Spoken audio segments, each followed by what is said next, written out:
యెహోవా, నన్ను బాధించువారు ఎంతో విస్తరించియున్నారు. నా మీదికి లేచువారు అనేకులు. దేవుని వలన అతనికి రక్షణ ఏమీయూ దొరకదని నన్ను గూర్చి చెప్పువారు అనేకులు. యెహోవా, నీవే నాకు కేడెముగాను, నీవే నాకు అతిశయాస్పదముగాను, నా తల ఎత్తువాడవుగాను ఉన్నావు. ఎలుగెత్తి నేను యెహోవాకు మొరపెట్టునప్పుడు ఆయన తన పరిశుద్ధ పర్వతము నుండి నాకు ఉత్తరమిచ్చును. యెహోవా నాకు ఆధారము. కావున నేను పండుకొని నిద్రపోయి మేలుకొందును.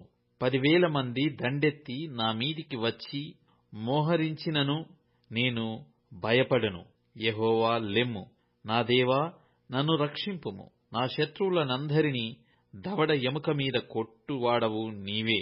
దుష్టుల పళ్ళు విరగగొట్టువాడవు నీవే. రక్షణ యెహోవాది. నీ ప్రజల మీదికి నీ ఆశీర్వాదము వచ్చునుగాక.